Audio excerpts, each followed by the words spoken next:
दिग्विजय सिंह जी, सीतापुर से। महाराज जी राधे राधे। महाराज जी मन अशांत रहता है, बार बार भोगों की तरफ ही ले जाता है, और अब भोगों की तरफ उसकी हिम्मत भी नहीं कि चल पाए, क्योंकि हर समय आप खड़े रहते हैं जब राधा नाम लेता हूँ। महाराज जी नाम और भोग दोनों के बीच में पिसने के कारण कभी नाम छूटता है, फिर कभी भोग में मन लगता है। महाराज जी ऐसा ये प्रारंभ में ऐसी दशा रहती है, हर साधक की रहती है, क्योंकि पूर्व जन्मों का हमारा जो भोगाकर्षण है, जो भोग संयोग है, वो हमको खींचता है।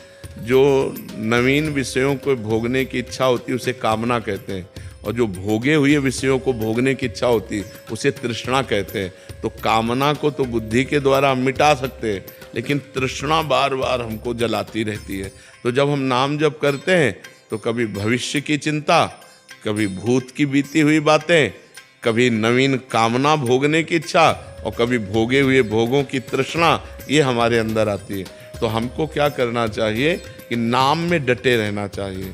तो नाम इन सबको नष्ट कर देगा, हमें विश्वास रखना चाहिए। जैसे वो नाम छोड़िएगा नहीं, अगर नाम छोड़ देंगे तब तो वो घसीट ले जाएंगे, कामना, तृष्णा, वासना, ये हमको पतित कर देंगे। और यदि नाम हमारे पास है तो वो नष्ट हो जाएंगी, वो घसीट नहीं सकती।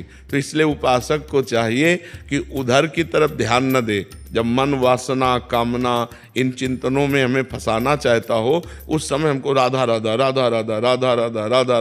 अभी जहाँ बैठे यहीं एक साधक बैठे थे, उनका जब ऐसा होता है तो मैं जोर जोर से कहता हूँ राधा राधा राधा, तो घर वाले लोग एकदम आ जाते हो, कहते पागल हो क्या चिल्ला बैठे। बोले हमारी तो समस्या है, हम अंदर की समस्या को हटाने के लिए, लेकिन घर वाले लोग आ जाते, क्या हुआ, तो राधा राधा राधा राधा आप इतनी जोर से बोले।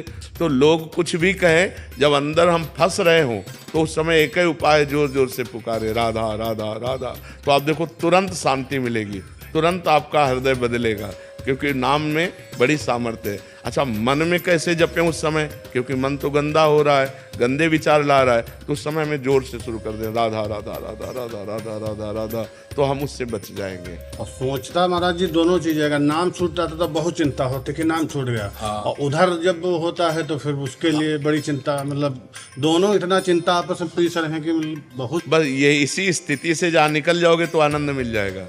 अब ये स्थिति कितने दिन आपकी बनी रह सकती है, आप जितना अधिक नाम जप करेंगे उतनी जल्दी इस स्थिति से निकल जाएंगे। ये आपकी स्थिति नहीं है, ये हर साधक की स्थिति है। जैसे साधक चलता है तो भोग छोड़ने की चेष्टा करता है, भगवान को पकड़ने की चेष्टा करता है। महाराज जी ने भोग तो कर ही नहीं सकता, क्योंकि आप राइफल लिए बिल्कुल सामने कि भोग की तरफ जा ही नहीं सकता, भोग तो खत्म। कभी कभी कार्य व्यस्तता है तो नाम छूट जाते हैं कार्यों में। हाँ, तो उन कार्यों को भगवान को समर्पित कर दे। 2 घंटे काम किए तो बीच बीच में राधा राधा स्मरण करके उन कार्यों को भी भगवान को समर्पित कर दे, तो वो भी भजन हो जाए। तो आप चिंता न करो, आप बहुत सही चल रहे हो, आप बहुत सही चल रहे हो। बस चलते रहो तो इस स्थिति को क्रॉस कर जाओगे। जहाँ स्थिति को क्रॉस किए तो सामने मधुर मधुर झांकी और नाम चल रहा है, तो फिर हृदय द्रवित हो जाएगा, हृदय आनंदित हो जाएगा, विषय चिंतन खत्म हो जाएगा। आप चलते रहिए चुपचाप। अब हाँ, बहुत सही चल रहे हो, तभी ऐसा है आप। हाँ, अंदर ही अंदर मन जहाँ निर्मल हुआ ना, तो आनंद की धारा आ जाएगी बिल्कुल, और हानि तो होनी नहीं। जितना नाम जप कर लिया है, तुम्हारा मंगल किए बिना छोड़ेगा नहीं, पक्का समझ लो। तुम्हारा आगे मंगल ही मंगल है, आनंद ही आनंद है। इस जन्म में जिस कर्म से शरीर बना है, वो हो सकता है दंड आ जाए, हो सकता है शरीर में रोग, जैसे तो हमारा कर्म आ गया ना, अब वो हमारी किडनी को फेल कर दिया। तो इस शरीर का निर्माण शुभ और अशुभ कर्म से हुआ, लेकिन इस जन्म के जो हमारे कर्म है वो हमारा श्री जी से मिला के मंगलमय आनंद। ऐसी स्थिति में भी भगवान की चर्चा हो रही, भगवान का आनंद हो रहा है, तो इसलिए बहुत आनंद का विषय, घाटे का विषय नहीं, मंगल ही मंगल होना है। नाम जपत मंगल दिशि दशहु, 10 दिशाओं में मंगल होना है। अब लोक परलोक कहीं भी जाओ आनंद ही होना है, अब कोई पतन नहीं होना। नामे भक्ता प्रणश्यति, मेरे भक्त का पतन नहीं हो सकता।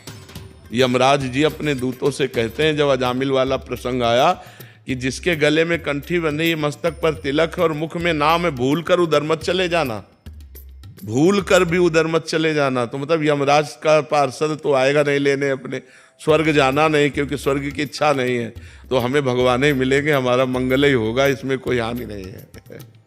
गुरुदेव भगवान, ये जो स्थिति आप बता रहे हैं साधक की कि प्रत्येक के साथ होती है, तो इसमें प्रत्येक के समय अवधि भी अलग अलग होती भजन की तीव्रता, व्याकुलता। अब जैसे इनकी भजन की व्याकुलता बढ़ती है, कह रहे हैं कि हमारे जब भोगों की व्याकुलता बढ़ती तो आप हमें खड़े दिखाई देते हो, तो ये इनकी तीव्रता है कि वो भोगों से बचा करके गुरु को सामने रख करके और भजन बढ़ाते चले तो जल्दी क्रॉस कर जाएंगे। अब जैसे कभी भोग भी लिया और कभी भजन भी कर लिया तो ये लंबा समय चलेगा। और जो ऐसे कि भोगों की तरफ तो जा ही नहीं सकता, भोग तो हो ही नहीं सकता, गलत काम तो हो ही नहीं सकता। बोले क्यों नहीं हो सकता? बोले आप खड़े हो, मान लो गुरु खड़े हैं, इष्ट खड़े हैं, तो जिसकी ऐसी मंगलमयी भावना है कि जहाँ पतन होना है वहाँ गुरु और इष्ट को देखता है तो उसकी तत्परता बहुत प्रवीण है और वो क्रॉस कर जाएगा, जल्दी क्रॉस कर जाएगा। और जो है कि यार भजन तो करना ही है जिंदगी भर, भगवान तो मिल ही जाएंगे, उसका बहुत लंबा समय जाएगा। वो बहुत हो सकता है जन्म जन्मांतर अभी भटकना पड़े, क्योंकि जब तक असत भोगों का त्याग नहीं होगा तब तक क्रॉस नहीं कर पाओगे इस स्थिति को, असत भोगों का। अब जैसे गृहस्थ है, काम सताए, अपनी पत्नी से मिल लिए तो ये इनके भजन में बाधा नहीं पहुंचाएगी, लेकिन पराई माताओं बहनों की तरफ से गंदी दृष्टि बिल्कुल बंद कर दे तो क्रॉस कर जाएगा। समझ पा रहे हैं? जैसे आपकी अवस्था है तो आप ब्रह्मचर्य से रहिए, आप कोई गलती मत कीजिए, खूब नाम जप कीजिए तो आप क्रॉस कर जाएंगे। और ये हो सकता है कि वर्ष में क्रॉस करें, 2 वर्ष में क्रॉस करें, 10 वर्ष में क्रॉस करें। आपका भजन शैली कितनी है इसको तो आप ही समझ सकते हैं ना, या भगवान समझ सकते हैं। अब बाहर से तो नहीं जाना जा सकता कौन साधक कितना भजन कर रहा है अंदर, वो तो गणना वाला भजन थोड़ी होता है। भजन का तात्पर्य होता है वृत्ति का चिंतन होना, तुम्हारी वृत्ति भगवदाकार होनी चाहिए, तुम्हारा अंदर का चिंतन प्रभु से होना चाहिए। समझ पाए ना?